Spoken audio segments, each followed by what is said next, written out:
Alright, let's just get right into it. Let's not even try and fool around. So there's obviously this song's like, what is it, 8:48, I believe? I don't remember, but it's like, very close to 9 minutes long. Obviously, there's a lot of stuff going on. So you're probably thinking, oh, every single guitar thing. Really, what he's doing, so you're like, okay, 8.5, like almost 9 minutes, has got to be doing a lot of stuff. He is, but really what he's doing is fooling around in like a very specific couple of areas, right? I mean, once you learn the riff and all the different places it's played, like, and then up here, and then octave higher. Once we get to that, but and then once you learn the chords, and the different ways he kind of fools around, especially live, like just learning those things right there, you basically learn like 90% of the roots of the song, and the rest of it really is just improv. This is one where they really go all over the place when they play it live. It's not unrecognizable from the original, but it's certainly they just take the ideas and they jam over it in many different ways. That's why it goes on for so much longer than the original recording most of the time. Even that was already really long, right? So quick thing, the album version is pitched up to roughly F, right? So this sounds like roughly. It's I believe it's a bit like flatter than that, but it's definitely sharper than just E. All right, so the riff. Let's just do that in all of its different positions. So it's starting off in the open position. We start with an open E, right? So E, E3, then A2, then open D, 2D, then G open, then G3 to slide down to 2, then open to open, and then open D to D2. All right, so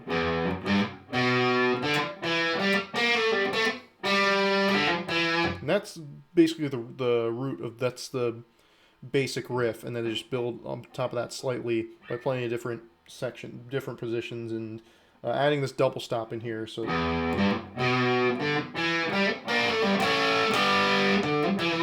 right, so that's just when you play the G, you just add the B string, and sometimes they hold that, and sometimes it's just right. And then we have an octave higher, so up at the 12th fret of the E. So it's the same riff, right? And again, add the double stops when you want to, but it's the same riff, just an octave higher. So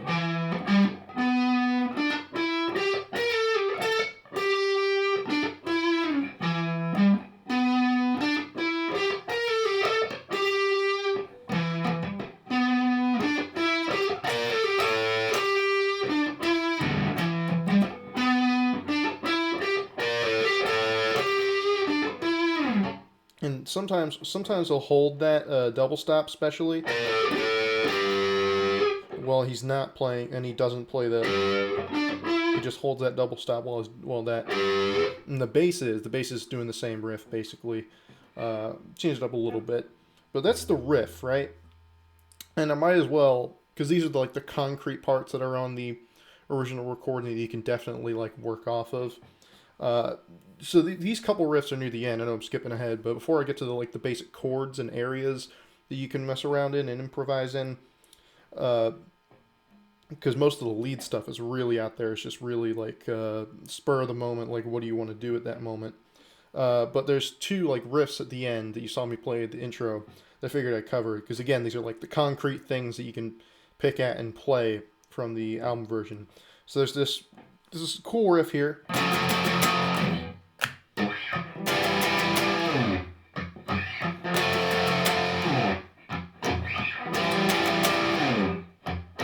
Alright, and then there's but I'll get to that in a bit. He could be doing a lot of stuff here, the tone and stuff, and there's some weird effects. But from what I can tell, and you can play this down here, but I prefer to do it up here. I don't know why, but I definitely hear like an F.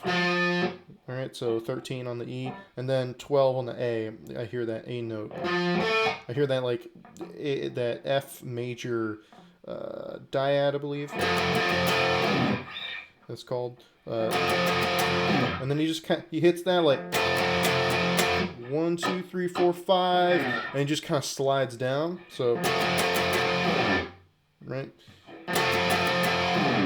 and then you leave some space, and then that's just an E on the 12 of the E, and then the A10, so this G note, an E minor dyad.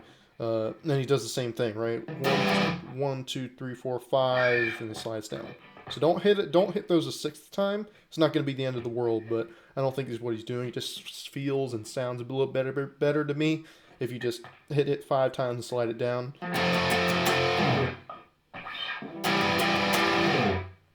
Okay, and I mean you could just do power chords if you want.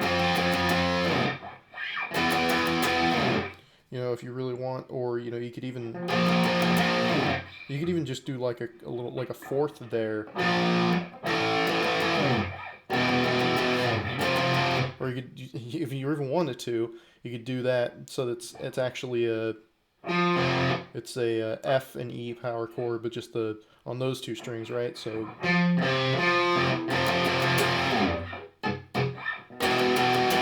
If you wanted to, I think it just sounds a bit more authentic if you do it this way. Yeah, but again, I'm sure they go plenty of times live not even playing those parts. I'm not really sure how many times they played these riffs live when playing this song. But anyway, then we have this riff.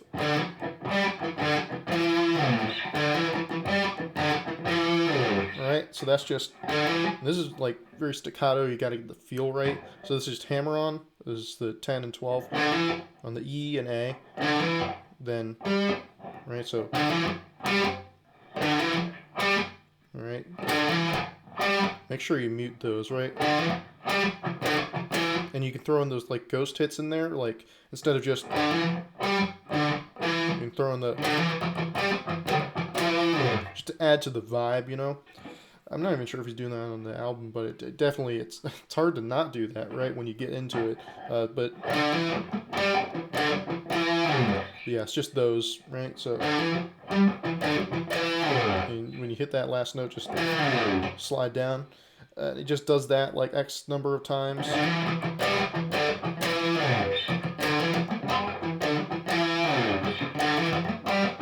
And you can bend, you can do a little bend if you want.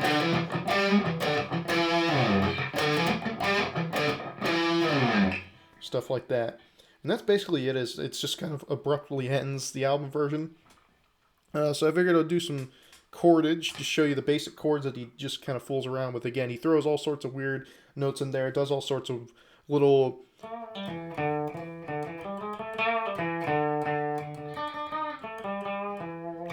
does all sorts of little effects heavy E minor licks that he just throws in there with lots of like triad playing.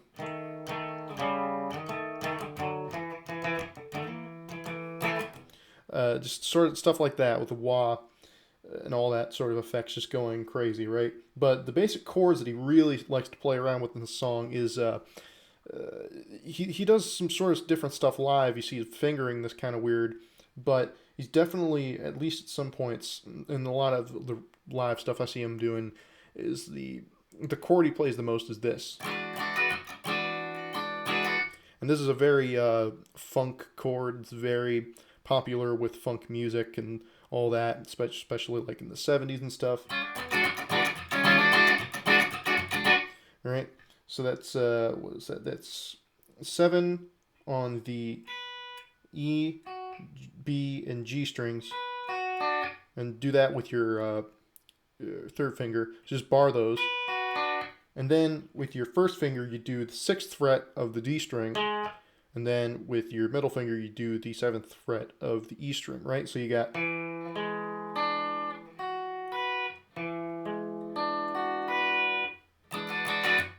And you can throw in the open E. That's part of why people like this chord so much, is that you can just throw that E in there every once in a while, right? And he's going to slide that up. He's going to be sliding up from just 1 fret lower, right? So don't just slide up like... He's just doing it from the little bit, just from 1 fret lower. And he just does that every once in a while, right? So... You know, sometimes he just keeps sliding, but then other times he doesn't do it for a little bit.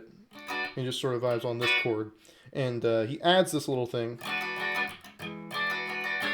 I believe the name of this chord is an E7-9, because you got the, you know, the major dyad here, but then you got the 7th, the dominant 7th. Then there's the 9th here, right? So, I mean, that's a great chord. It sounds super awesome. But, you know, we'll combine that with the sliding. He's going to add that up in there, so that with your pinky. It's just the 9th on the E, and then go back to the chord that you're holding. Yeah. And then he does the same thing every once in a blue moon with the same thing on the B string. So...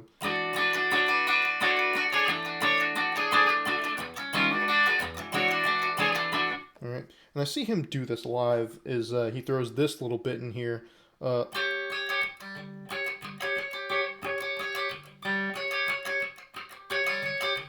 Alright, so what I see and hear him doing is he's got this 12 on the G and this 14 on the B. And he throws in like the open G every once in a while. It's a bit of a weird thing. He could even be throwing in like the 12 on the D there.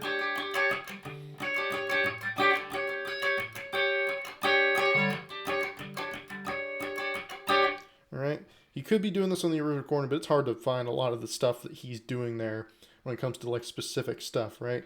But, you know, you throw this in, I think it sounds good. Certainly Dean does when he does it live, but you throw that in and try and mute the strings around it, or, you know, other than the G and B and D if you want to include that.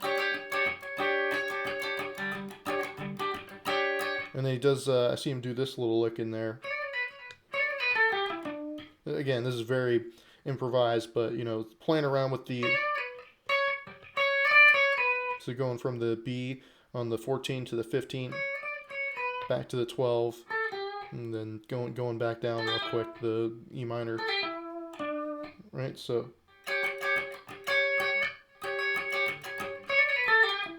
You can slide up to that note. You know, you can just do a quick slide with, you know, either of those two fingers. Or you can just, you know...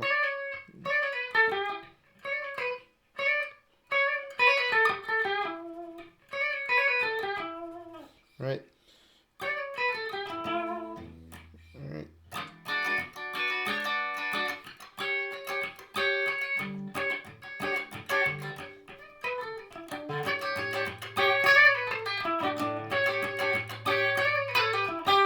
And then this riff here, the sort of lead line that he does, the... Alright, so... And then this is on the 14 and 12 with the D, of course. Adds a bit of vibrato there. Or not, you know, you can just go... And then, but then, I guess the little bend, a little like quarter step bend, or you can go a little bit higher.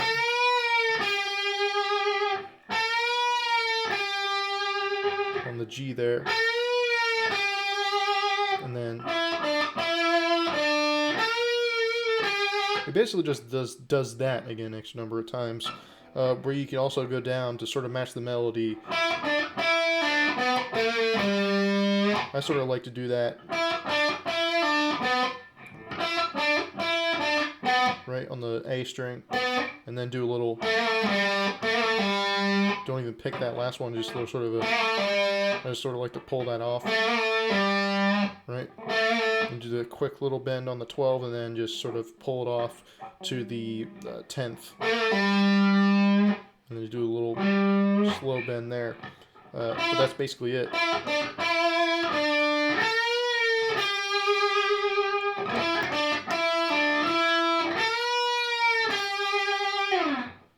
Alright, that's basically all the specific stuff I can teach. Everything else is really just I mean, there's one little cool lead lick that's a specific lead lick that I can play off the top of my head, but the one of like the earlier verses where he goes. I just think that's cool where he does a right, where he does that, and he's picking it and holding it a lot, but it's full step bend on the 17th of the E. Then he slowly brings it all the way back down while picking it and holding it a lot. And then he does a little, right? Full step bend.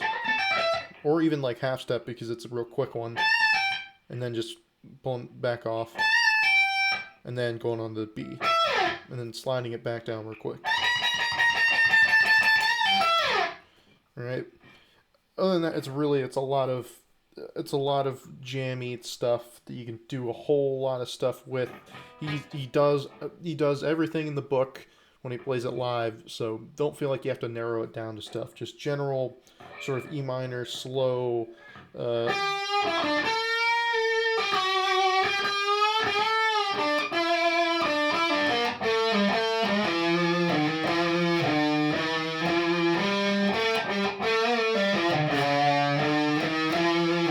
slow, slow bends.